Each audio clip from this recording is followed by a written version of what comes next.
Well, this is going to be a shout out, a blast from the past, from the early days of the Backyard Gardens podcast. We used to, and I don't know if this was a good idea or not, Batavia. You can tell me after I say it. I'm excited about it. We used to do garden updates on a regular basis. Like, I think it was like every other show, right? It was for sure once a month. At least once a month. I don't remember. I remember it got to be a lot, but in those were conversations about our gardens, that stuff we were struggling with at the time, and so much comes out of it. It's like impossible to title it. So we were going to do an episode about your most frost hardy crops. And as we zoomed out and looked, we're like, bro, we've been talking about this for like forever. So I think it's good because, you know, my garden is fully transitioned as much as it can be right now into fall, the fall/winter growing season. And your garden is at what stage is it at? You know, I'm fully planted for fall. And now I'm kind of watching things and I'm trying to decide how much produce from my summer crops that are still planted I'm taking off the plants. Like my best judgment is pull it all off, but I also know I don't have the bandwidth to manage it all. Yeah. Right. So that's which there are a couple of things going there. It's do you really have time to manage this size, this many plants? Do you need to push through it?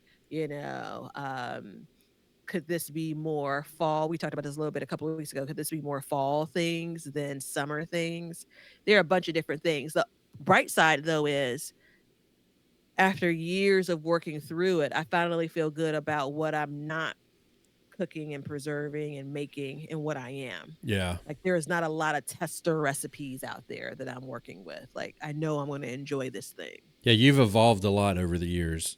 Yeah, it took a lot of work. It's nice though to get to that point, isn't it? To where it's like, man, I don't have to worry about, X, Y, and Z. Yeah. And it doesn't matter. It be in the kitchen, the garden, or whatever. I think part of that comes with age too. Just saying. I'm not saying anybody's old here. Don't worry. The only thing that I quite literally try to figure out, I think left is peas, which I have like a couple of plants that I'm just going to be tasting either.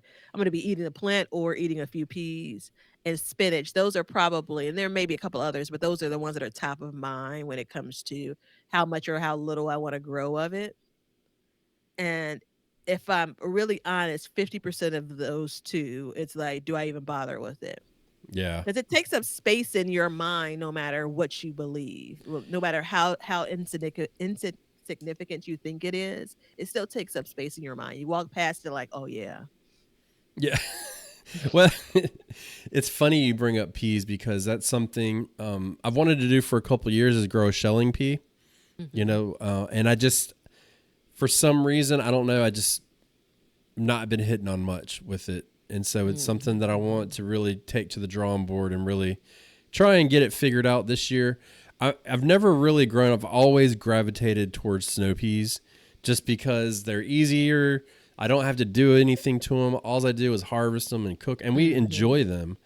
But I do want to try and grow peas. My biggest hesitation is it really going to be worth it? Yeah. I can harvest my snow peas and get a full meal every other day, but shelling peas is a little bit different. I know it is, so I'd be curious. Like green peas, you're talking green about, right? peas, yeah, green peas. I don't know. I don't even know what to call them. I kind of just call them revert green back to what I peas from called now them. on.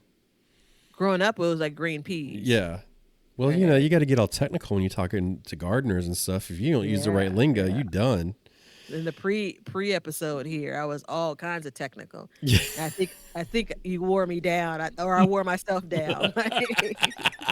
They're peas and they're green, boy. It don't take long. All right. So look, this is a good way for both of us to get to know what's going on in our gardens, and for you as a listener to do so as well. If you want to see more about our gardens, you can come see me at Sandy Bottom Homestead and Batavia at Be Better Garden on YouTube. And if you if you'd like to support the show, you may do so by becoming a subscriber, a patron. With you and your subscriptions, it really helps us keep this show on the air and keep us and our brain juices flowing. So please come join us. We have seeds for sale in the seed shop. We are still, for a limited time, running if you buy at least 2 packs of seeds, you get a free pack of seeds. So please come to see us. Link is below for that. And see our Amazon page where we have all the products that we know, use, and love. Backyard Gardens Podcast, Community Garden on Facebook as well. Okay, we're done with that. I hate doing that. I get confused Well, every you do it time. so well. It's hard to tell After until you you say tell it me you hate it. 500 times, you do get good at it. But Mhm. yeah. So in your garden right now, Batavia, first of all, I'm going to do the question that every gardener hates. What's growing in your garden? Well, I have new potatoes that are growing because I left my potatoes in a couple of containers far too long. Where I'm like, oh, wait, that's new growth. I dug around. I'm like, you got to be kidding me. So Yeah. some of the potatoes that I haven't dug out yet, haven't harvested, have started to sprout again, which, that's not an ideal sign. I, this is part of the updates where things come up, and I've got to say it right away. I think I've learned something about potatoes for the fall. Oh. Yeah. So, you know how you said you left potatoes in there and they're growing, so you're growing them. And I went out and I planted some potatoes, but the ones that I accidentally left are growing. So I started thinking the other day, what if I harvest my potatoes and then if as soon as a bed gets open that I want to put them in, no matter what time of year it is, put those potatoes in and let them just do their thing. Because I keep trying to time it. You know what I'm saying? I'm trying to work it so they what is it, chit at the right time, but nature does it perfectly. So Yeah.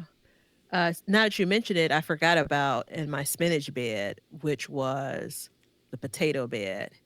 When the spinach started, actually, because again, I was fertilizing, watering well, and the spinach germinates, and then guess what's growing as taters. well? Yep, potato plant. So clearly, I left at least one potato in there. So you may be on to something there. I think I'm gonna Now, try it. the trippy part for me though is, so the whole idea is the potato itself doesn't like hot weather when it comes to forming the potato. So that's why the timing is always tricky about like a second batch of potatoes you're planting. But I'm not going to have enough time for the potatoes to form before, the cold weather starts to kill plants Yeah. back. This happened to me last year again. Same planting space or different planting space, left one or more potatoes. And I'm like, oh, okay. Now that was in November when I saw the growth. I saw the growth here back in mid September. But again, I don't have 90 days for potatoes to form before the weather freezes it. Yeah, I don't. I mean, obviously, I don't either. I think what I planted out for my potatoes is not going to do. Now, my greenhouse, I could be singing a different tune, but as of right now, what's in my garden, I don't have high hopes for. But that's Mhm. okay. This is my first year purposely planting a fall potato. Yeah. So, I mean, you kind of see how it unfolds. Like, I have some growing in. I think what is it now? My asparagus bed. I've got some potatoes growing, and I'm tempted to leave them in there and just not Mm-hmm. my. Did I say asparagus? You did. Oh, it's Brussels Yeah, sprouts. space. I'm not even Yeah. growing asparagus. What am I talking about? Mm. Um, Mm-mm. maybe that's foreshadowing. Who Mm-mm. knows? Mm-hmm. But maybe I'll leave them in there and see what happens. Because those plants look good. They're about what I would estimate to be the right size to start forming Mm-hmm. potatoes. Mm-hmm. So You can provide a bit of protection inherently by being in the greenhouse when it gets to yeah, really cold and concern about, the plants dying back. yeah. Yeah. Yeah. So what else are you growing? So my fall plants are doing okay. I had a couple of duds, and it really is a sign that I had that wire stem again. Remember that was like Yeah. Maybe it wasn't this year, but it was last growing year. I've had it like maybe 3 times over like a couple of handfuls of years in growing. And it's pretty prone to like your brassicas. So I ended up pulling of the transplanted collards. I don't have counts in my head right now. My head's kind of foggy with allergies. Young being is confirmed for me. Um, so I ended up pulling 3 young collard plants. I take that back, direct seeded one, transplanted another two that I ended up pulling. And to be quite frank, I'm done with planting out. And so the space is just going to be open. I still have a few other plants, so I'll have, enough for me to enjoy going into fall and winter. A couple of kale plants in there. I have, did I say spinach and peas are the things I'm trying to figure out? Yeah. Add lettuce to that. Wait, what are you talking about? You Lettuce. already know how to grow lettuce. Well, no, not knowing how to grow. I know how to grow peas, and I mean, I guess the jury's still out if I really know how to grow spinach because sometimes it works, sometimes it doesn't. The quantity of lettuce, right? Mm, So I have probably more lettuce planted than I may have ever planted before. I don't really know how I got there, yeah, well, you got there. but I'm here. Yeah, we have a lot of lettuce planted as well. Is there anything else you've got going? Mm. I know you got Oh, chard. yeah, I did chard. I did arugula, your favorite, not his favorite. No. I did bok choy. I have, which whether it produces or not is a question. I have one single cabbage plant and one single cauliflower plant, and then I did like an Asian style broccoli, yadfa. And this is I've it's. grown that. What did you think? It's not great. Oh, well, I only have 2 plants of it, and It's all for stocks. yeah. And I'm glad you brought it because I was talking about this in a YouTube video the other day, and I could not remember the name of the broccoli. It was, if you're a watcher of the channel, it was on the video about seeds they don't want you to buy, or why they don't want you to buy seeds, and it was Yadfa that I grew, and it was a weird name. That's why I couldn't remember it. And now that I say that, I had to record that video 3 times because I didn't like the way it turned out. So I may not have even mentioned it in there. So if not, well, now you know. Yeah, Chinese broccoli. And I think again, I think this was either a gifted set of seeds. Now the trick It is was I a have a free mixed. package. Hmm? It was a free pack. Yeah, it, Yeah. it was either free or like I didn't select it, I guess is my point, Yeah. right? And I have a mixed bag of things growing in the garden because these things are transplants that made it, basically. Yeah. I had a bunch more. I had 6 different cauliflower plants. One made it, right? After, all the trials and tribulations. I had probably 12 traditional cabbage plants. One made it. So that's in the cabbage at this point. I refreshed the container to put it in and it's just decorations. Um, but yeah, I mean, I think that the first planted out was the bok choy, arugula, and turnips. Then came in and transplanted the lettuce. Then I came in and transplanted. This is all the course of like mid August to mid September. Then I came in and transplanted. I direct sowed also collards, and then I transplanted in like maybe the first week of September additional collards and kale.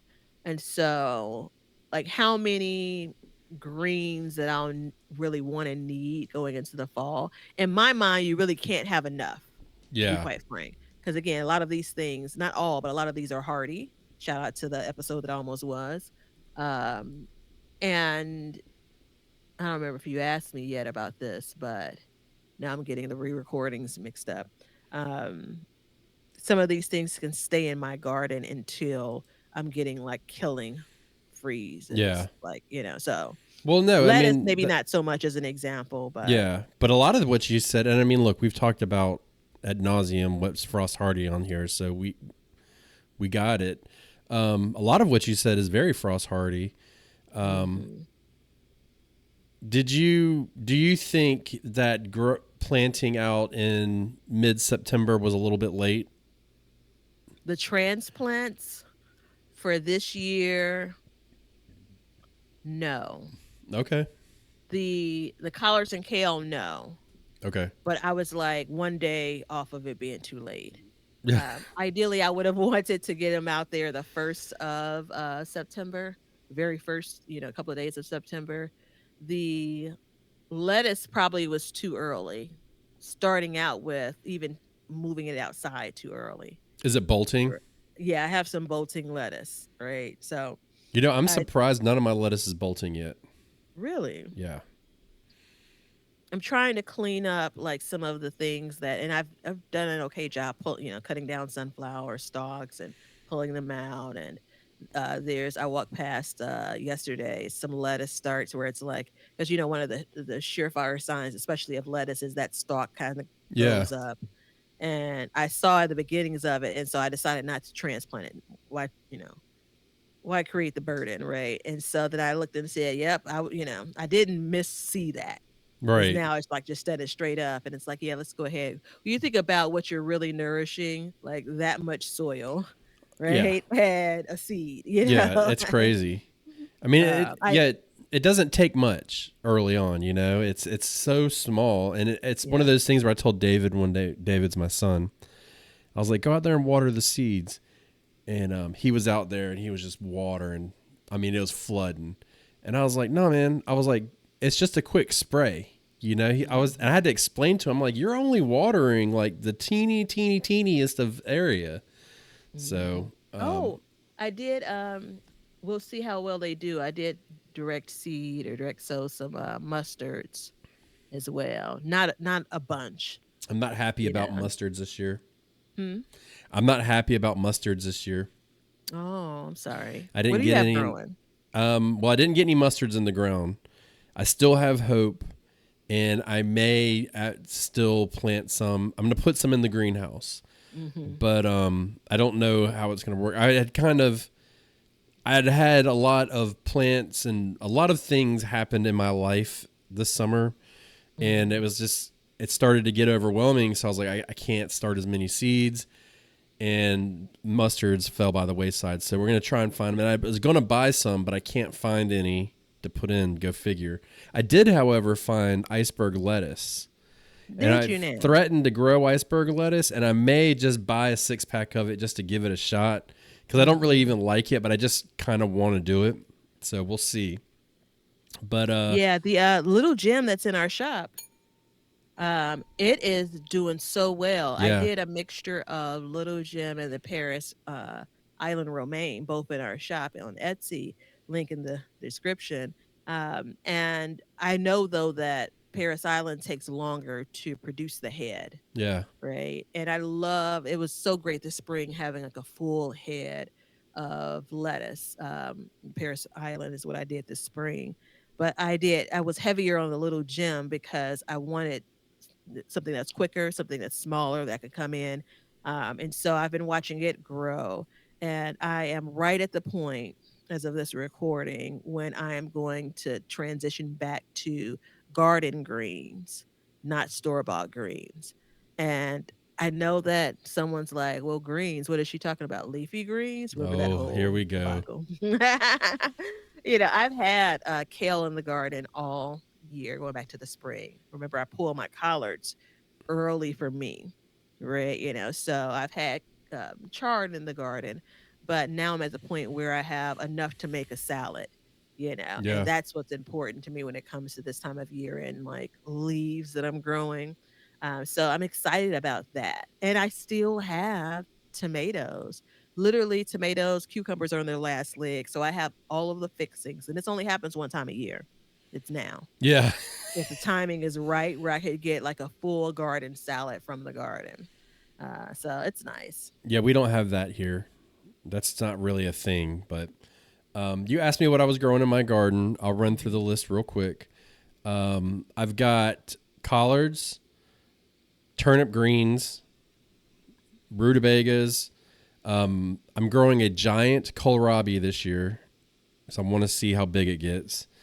I'm attempting beets, but they're looking a little rough, so I don't know what's the story there. Not overly concerned about it. Cabbage, broccoli, Brussels sprouts. I have some fall tomatoes in. I still have a Seminole pumpkin, which is giving me a lot of pumpkins now. I still have I got some spicy Cali 55 greens. Have no clue what they're going to taste like. None whatsoever. So that was I think I need to get something to replace mustards. So that was what that was.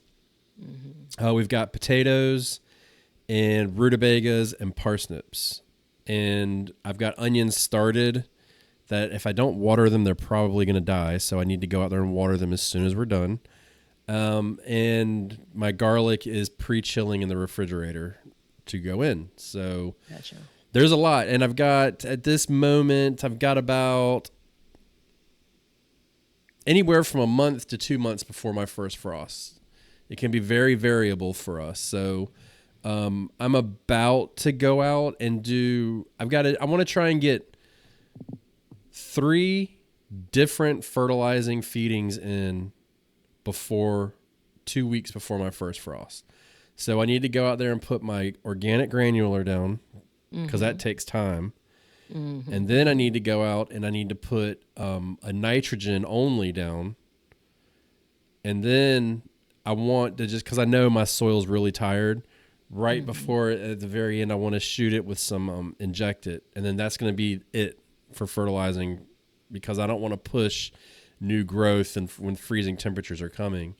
So that'll be basically the end of the fertilization for me. And we'll be moving on to maintaining and then hopefully winter is always busy because there's a lot of rebuilding and restructuring and revamping and stuff like that. Yeah, I have a couple of beds that are starting to buckle. Um, and What do you I mean was thinking buckle? about it. So the wood's starting to warp. Oh yeah. And What size wood did you use? this is a garden update. Everything's on, it's Everything is open for free game. discussion. Yeah. Yeah, yeah. So it's like it is I think 10 inches tall, and You got a 10 I by cut it 2? down. Hmm? A 10 by 2? No, I think it's more like 10 by 1 and something. So the wood is and I was trying to price out like if I build it again what I would do. The wood is too tall and thick, and I didn't do enough reinforcements. And so How these long is the beds are bed? only a handful of years old. They're cedar, How long are the beds? 7 feet each. They're 2 sets of beds. It shouldn't be buckling. Yeah, they shouldn't be. Now, what I could do, because I've tried to use brackets to reinforce it, in the spring, I may end up digging some of the soil out to see. At this point, though, they've kind of, if they're straight like this, if you're watching, and then they've come out like this, it's going to be hard to get them back kind of Oh, I know what you're flush. talking about. Yeah, You know what I'm because saying? Am the I soil kind buckling? of I'm using shifted. that wrong. Hmm? The soil shifted. I think the soil is pushing the bottom edges of Yeah. the bed out, is what's happening. Yeah, that's not buckling. That's like shifting. Okay. Buckling is like if it goes in like you're looking at it from the top and it would bow out, that would be buckling. Yeah, I would call it bowing out more so than I would shifting, but definitely buckling was not right. Okay. Yeah. Yeah, because I use 2x10s for mine. Okay. And they're 8 foot long and I don't have any kind of warpage or anything like that. Yeah, and I have them connected to 4x4s that I cut or had cut. So like In the again, that's corners.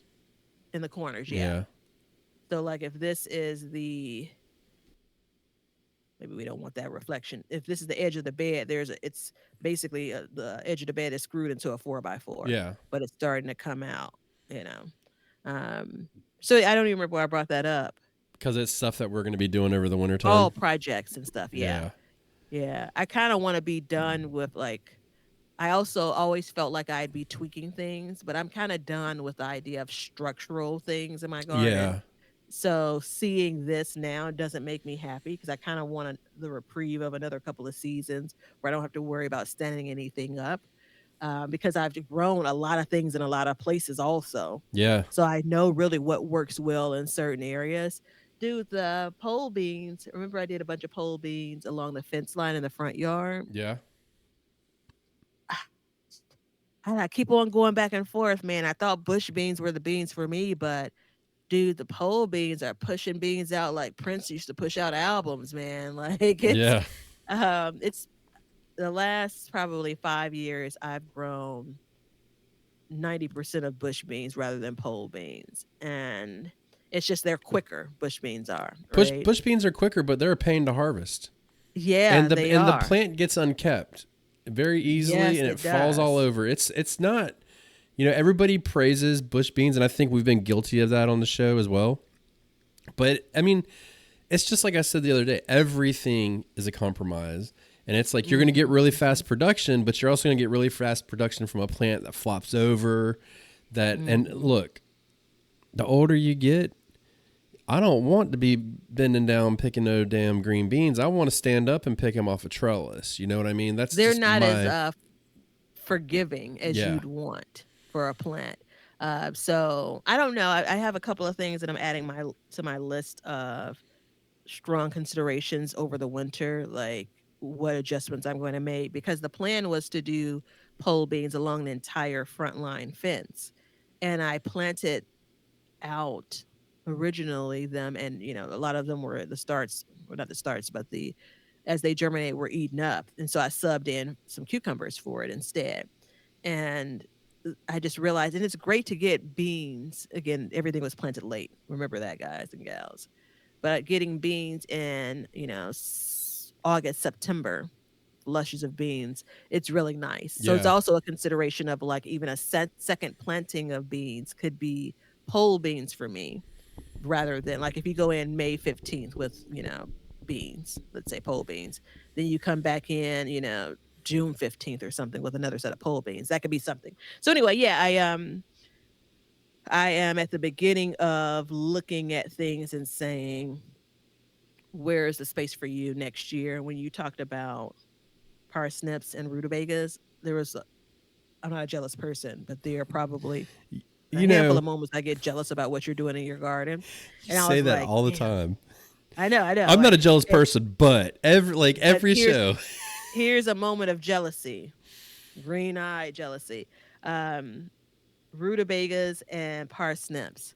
But then I remembered there's such a long growing season for me, and they tie up the space. And the last time I grew both of them, I was fighting like white flies, I think. Yeah. Like the keeping the plants healthy enough to continue to grow the root.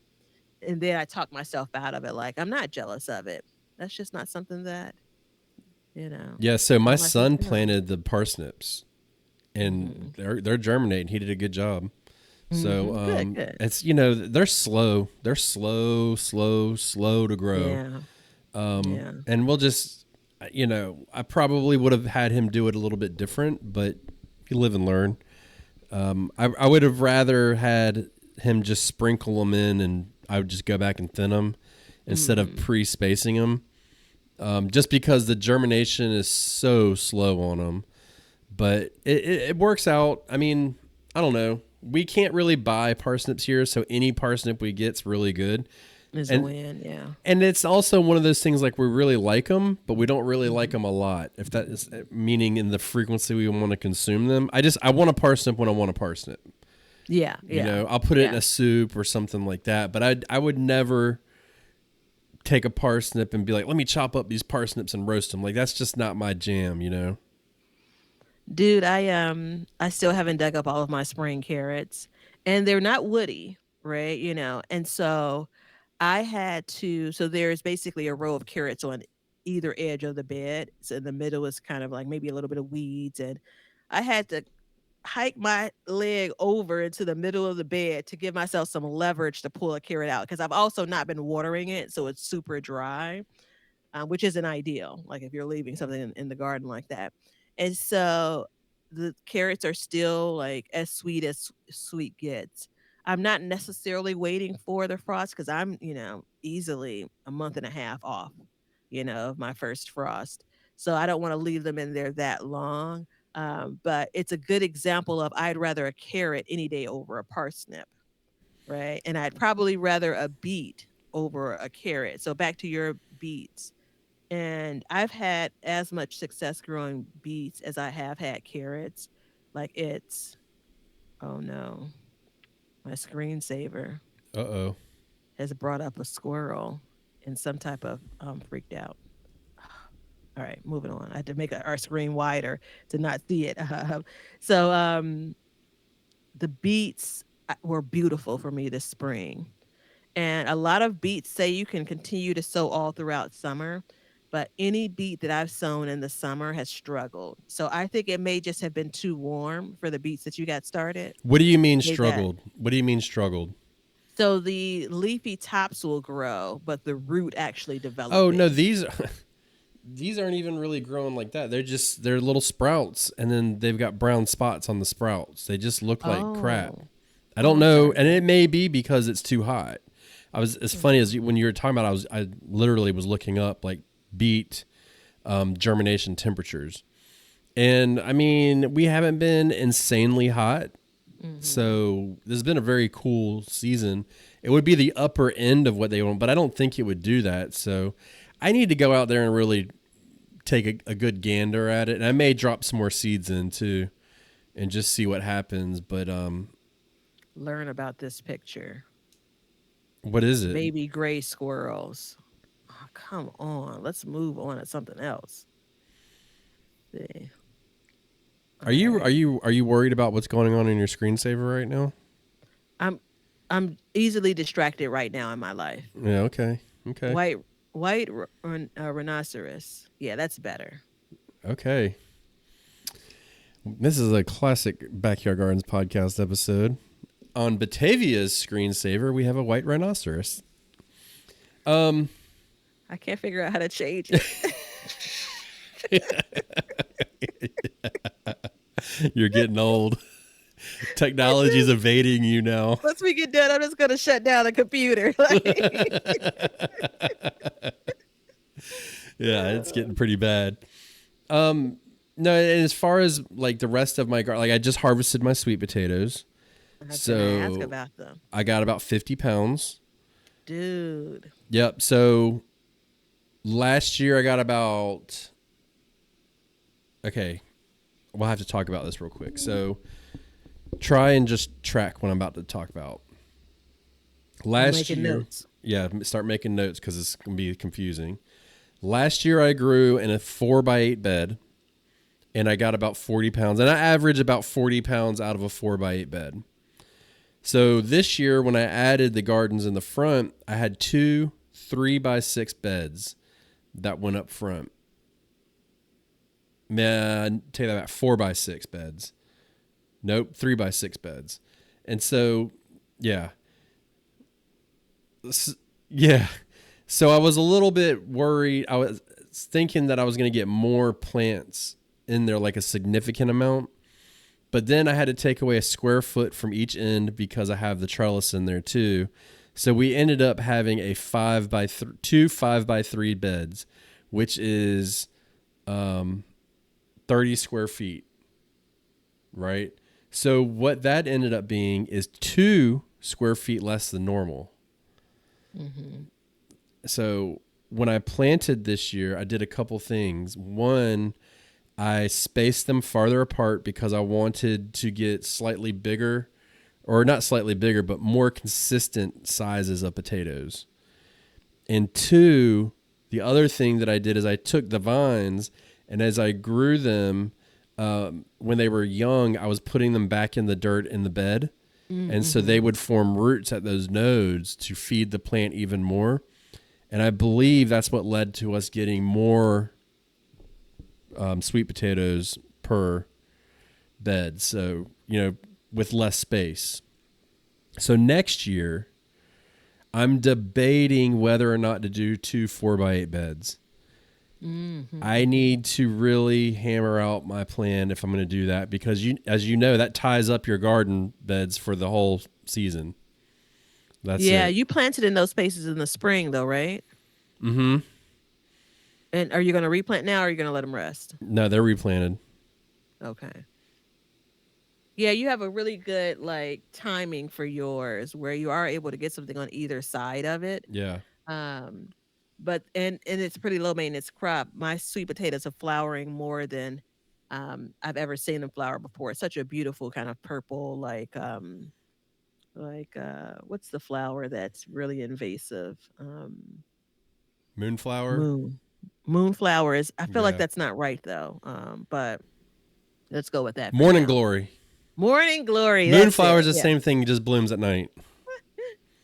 So I was just doing a quick search here, and it's like I always thought that it was a signal that the tubers are progressing. And then it's like, but you know what the other option is? Or it's under stress. And I'm like, come on, y'all. Like, yeah. Uh, Mine flower every year. I don't think that. Or if the greens look good, it's not under stress.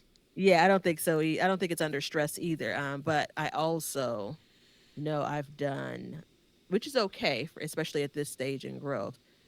God has watered them. And it's now even hard to get underneath and get to the plants to get them water because there's such of this cluster. They're in the cage baby this year. Yeah. So you have the top of the cage baby that's covered with both weeds and the flowers from the sweet potatoes. But again, photosynthesis is working, man. Things are growing. They look kind of sparse close to the actual soil. Again, I think it's because of the way that they're growing and how much sun can get in those spaces. But we'll see. At this point, to be quite frank, I am going to accept whatever I have because I have no other choice anyway.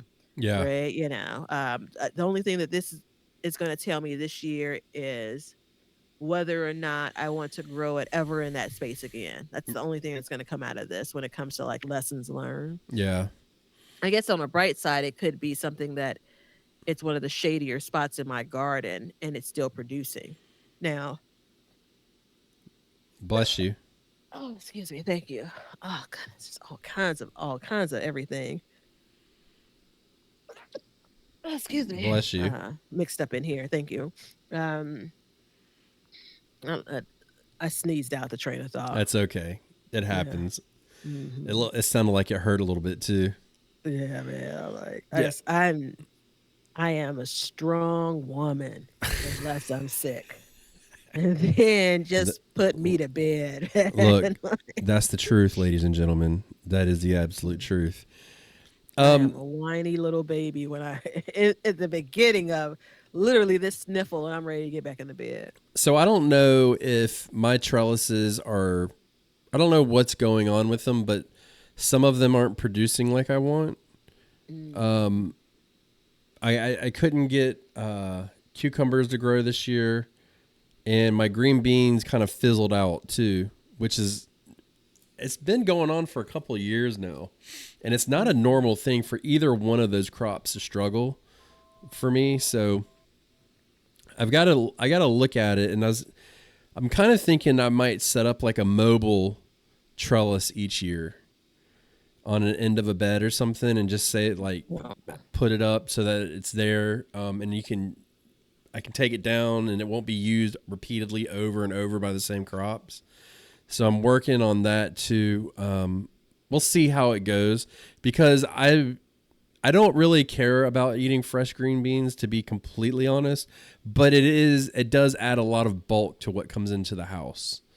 So that's something that we need to work on as well. And My neighbor is here with her little girl. oh, Oh, I'm gonna miss her. She's the cutest little thing. do we need to end the show so you can go see her? No, no, it's okay. Okay. I'll watch her on the camera. I think they just came over, so maybe I'll be able to catch them before they leave. Every Um, time she tries to decide, she's just turning one. She tries to decide if she's going to speak to me. And I'm just like, you're not going to play this I'm asleep role every time I see you. I know sometimes I have a scarf on, sometimes I have a hat on. I know you're trying to decipher is this the same person? Yeah, I get it. I get it. Um, the sweet potatoes I put in a box. The cucumbers is a good example of I've literally had not a bitter cucumber this year, a like bitter? not a one. Remember last year is like 50% of the cucumbers are Yeah. bitter, right? So not a bitter cucumber this year. Did we Grew ever them in a figure out what more made them bitter? reliable space. Hmm? Did we ever figure out what made them bitter? I don't know if we cracked I that. think we chalked it up to gardener's error, probably, inconsistent watering. Yeah. I Oh did yeah. switch back to a different variety too, though. Remember, I was doing I think I did like a new hybrid, and not just because it's hybrid, because I've grown hybrids before, like some type of bush type cucumber, but then I did a traditional type cucumber too. I don't remember which one last year. But either way, remember last year, to make myself feel better, I said, like, how many cucumbers do you need to turn into pickles anyway? And this year it's like, how many cucumbers do I really need? Like, I have just enough, if maybe a Yeah. tinge too much, like and I finally got the recipe right, which is ironic because you know how you think you know a thing and then you second guess yourself. Yeah. Um, so I felt like the recipe had too much salt in it, so I cut back. And then I realized months after the cucumbers, the pickles were like, that a primary part of this is the salt. Well, salt's So huge in pickles, man. And pickle yeah, juice is the rage this year. yeah, right. And so I went with the original recipe, which this is 3 years of making this copycat Not the Clausen's. KFC original recipe. Just No, never, never, not the never. 16 spices. No, I thought it was this is 17. the 17. I think so. I don't know. Secret. Yeah. So it's neither one of those, 16 or 17. So it's a refrigerator pickle, which is my preference because I don't want a really, really soft pickle. And yeah, I get it. I know some people have figured out the crunch, but that's relative, right? So, and I'm going to get to the beans, is the reason why I brought the cucumbers. So If you're the going to amount tell of me that you're salt. going to pickle beans, we're not talking No, anymore. no, no, Okay. no, no. We're not those people. Okay. So I got the original year I did the exact amount that they recommended. The second year I thought I knew better and I decreased it. Original year, great. Second year, not so much. I'm back to the original and it's great.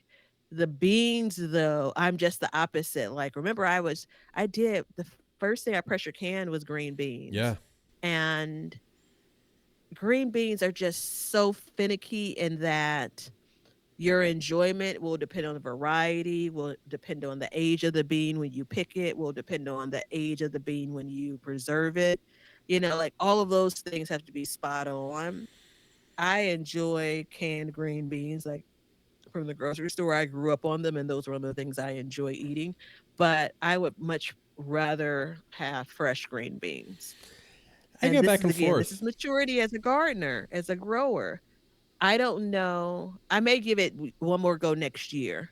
Like really sitting down and saying I'm going to try to get some prime green beans and can them. I may be able to cut back on green beans that I grow just simply because I'm only looking forward to eating them fresh. And there are only Well, so many green beans I'm going to eat in a week. I mean, that's the key behind all of this is like figuring out like how are you going to use the produce and then narrowing it down from there. If you Yeah. don't, so like for me, for instance, we want to can them.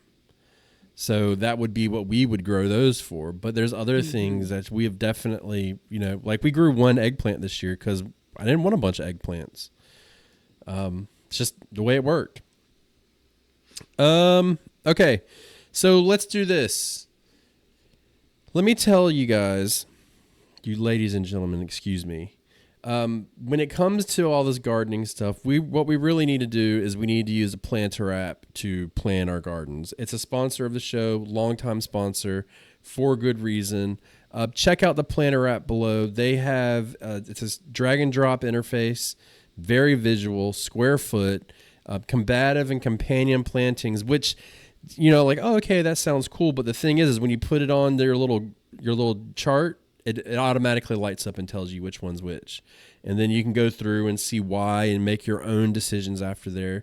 It comes with planting schedules, seed organization stuff.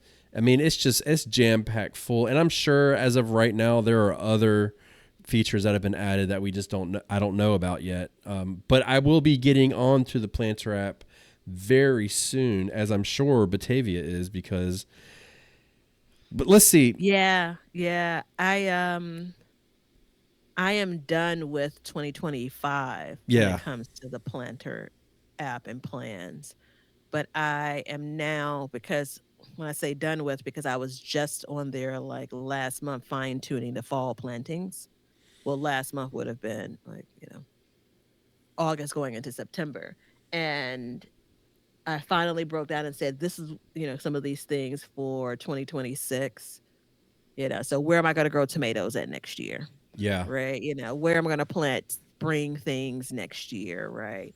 The collard green and kale bed that I now have in the fall planted won't see collard greens and kale or any of those brassicas for a number of years. It's very clear I need to give that space a break from those crops. Um, and where am I going to plant my garlic in another couple of months? Right? Yeah. Like all of those things I had to decide to get my fall in. And so now I'm taking that, copying, using the copy feature from it, and that's going to start to build out my 2026 Yep. garden. Yeah. The I'm only like an eighth of the way there. So what I'm gonna do this year is I'm gonna start 3 different plans all at once. I'm gonna make Mm, spring, summer, fall, and I'm gonna start laying them out. But I think what I'm gonna do is I'm gonna lay them all out like within a week period. I'll lay them all out, mhm. and then I might come back the next month and look at them, because every time I do that, I lay them out, I feel comfortable, I go back, I'm like, no, I want to change this. And I think what I need to do is start now and then periodically come back and check more. And I find that that really helps me fine tune it a little bit better every time I go back and look. And I'm always making changes to it. I mean, up until the very last minute, sometimes I'll make a change. So it's just more time on it, but just go ahead and do it in like bulk sections. And I think I can get my plan pretty worked out. Like I said, if I'm going to do 2 sweet potato beds next year, I need to really work through that and see what we want to do. Yeah, I think what I latch on to that is if I focus on getting it all worked through, then I can spend my time pulling things back. Yeah. Because it's not, I normally have like 60-70% of the plan laid out, like what I'm growing where. And then I have spaces that I'm trying to figure out like what I want to fill them with going into the new garden year. But to your point, like every year I get closer and closer to having things buttoned up before it's time to plant for that season. And so continuing on that same road, if I say, all right, these are all of the things, it's easier for me to remove than it is for me to add later Yeah. personally. And so especially when it comes to what am I starting next year, Yeah. you know. So that'll be interesting. It's actually a good, between the holidays, Thanksgiving and Christmas exercise, I think, for me. Yeah. I'm going to, I mean, that's what the whole fall into winter is about for me, is getting Mhm. everything ready. Because you got to think, I got to start planting in February. So I have to Yeah. get all that figured out.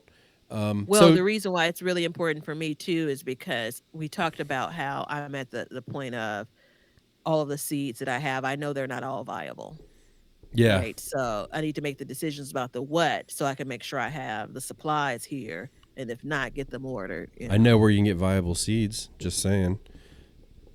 Okay, so get the planner app. Turnips, the ones with the purple tops. Yep, purple top turnips. If you want to get the planner app, use the link below. Get yourself a discount. It's like a 20% discount for the lifetime membership, which is not even that expensive. Pay once and you're done. Use the link below. It's available on the Google and Apple Play stores. All right, we got a question from the Backyard Gardens podcast YouTube channel. Hey. It's not really a question, more of a statement, but we're going to pull a question out of it. All right. So Tanisha writes, look at me. I messed it up that time. You were right on point, too. I am so jealous when I hear people talk about how many yellow squash and zucchini they have. I live in the Carolinas. Which Carolinas? There's a north and a south. And there are so many. That's right. Don't worry, people from South Carolina. It's just a joke. And there are so many bugs that attack my plants. The most I got was 22, and we have a long growing season. Dehydrating them and later adding some chopped to boiling pasta is my favorite way to eat them in winter. You can stuff them with ground meat, cheese, rice, or other combinations. I got nothing but ideas. Okay, so Tanisha wants to get more summer squash. How do we In do the that? How do we? Carolinas. It doesn't matter if you're in the Carolinas, really.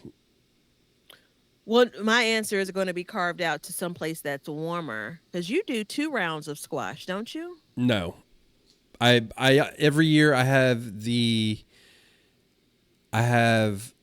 intention of doing 2 rounds, and I never ever do it. So no, I'm gonna go ahead and call it, and I'm not even gonna plan for it next year. I'm just gonna say no, I don't. Yeah, take it off the board. Um, so that was going to be my suggestion. Since I've, ironically, since I've diversified my garden so much, and these two things may have nothing to do with each other, but I'm putting it out there. I have never not had a sick summer squash plant, right? So Oh yeah, I've never had every a squash year plant that it's, didn't die a miserable death.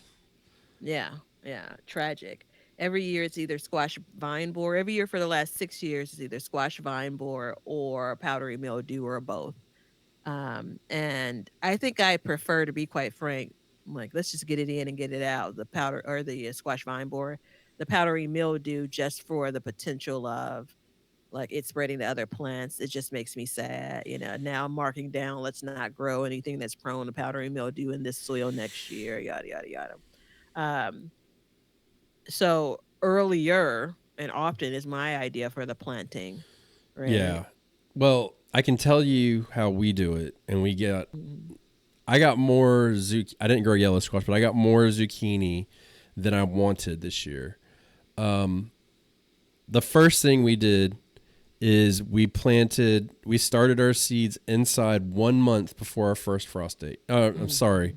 5 weeks before our last frost date. So the reason why I said that is because the week before, when it's warm during the day, I start hardening them off because I want to get those plants in the ground as soon as humanly possible.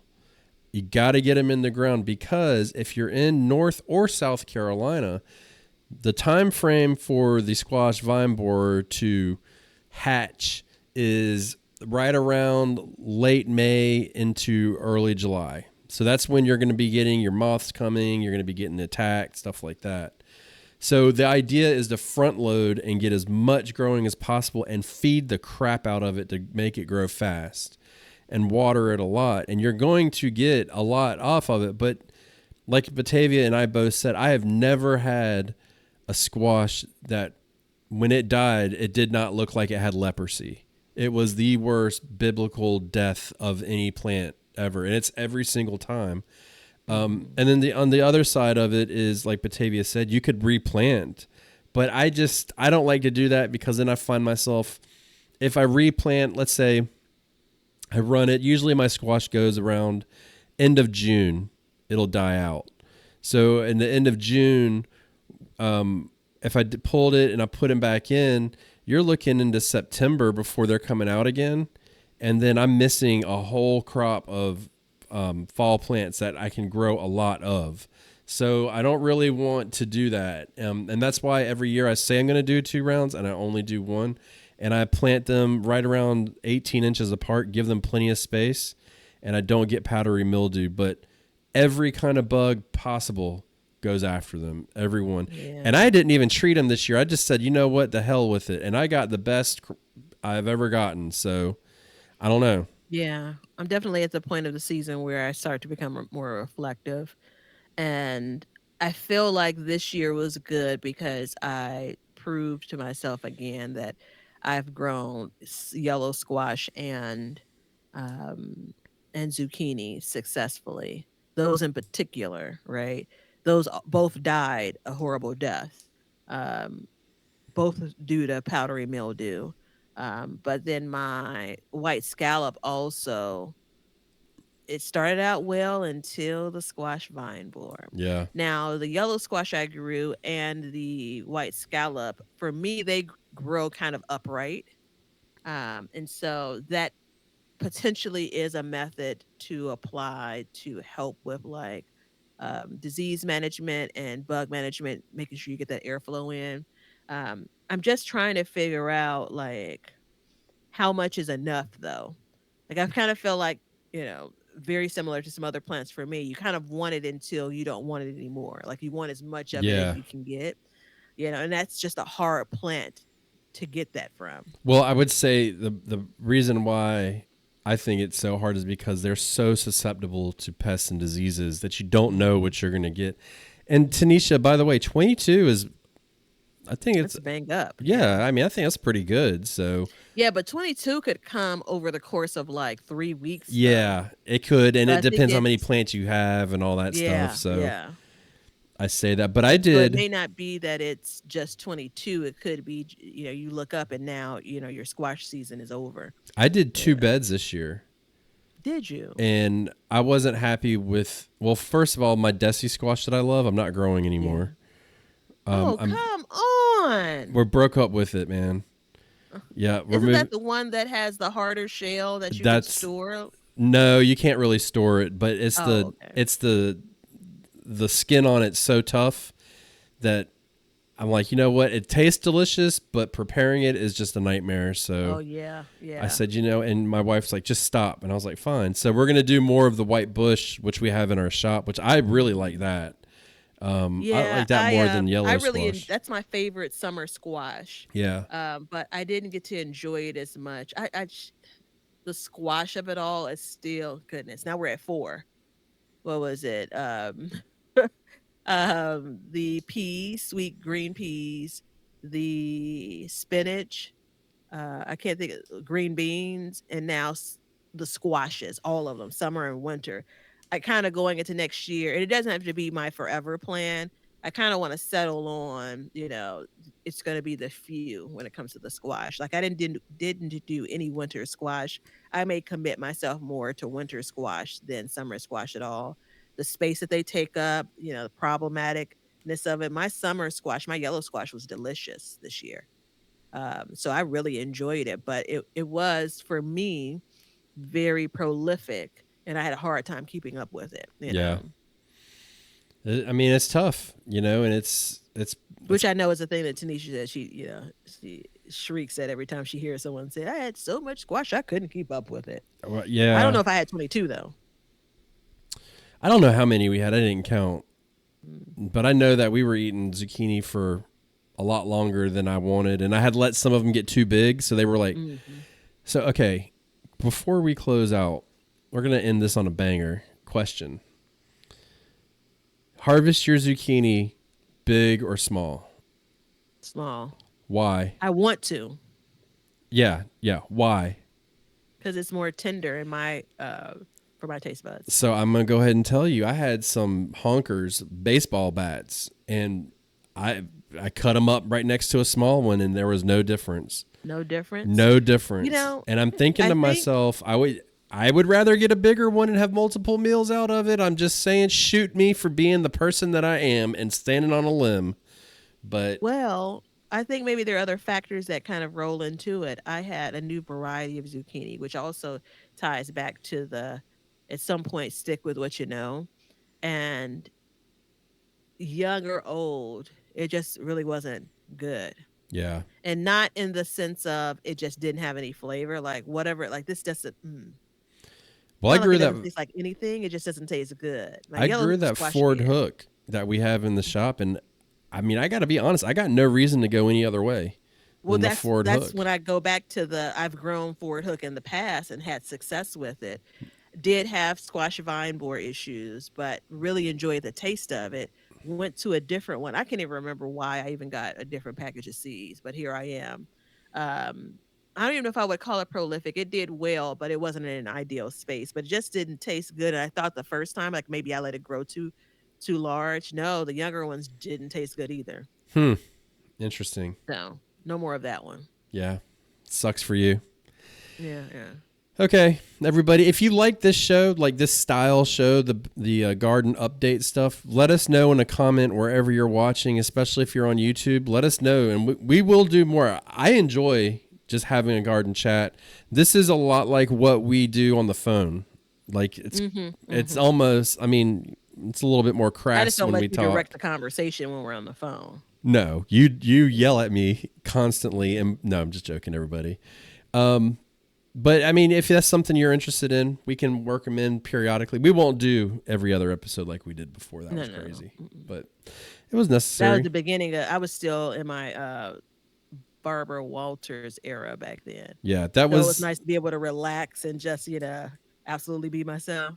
that was when we were in the dating phase. Now Yeah. we're just like old married couple Yeah. that's just Yeah. like, ugh, Uh, approaching there's the 7-year itch. Uh oh shoot.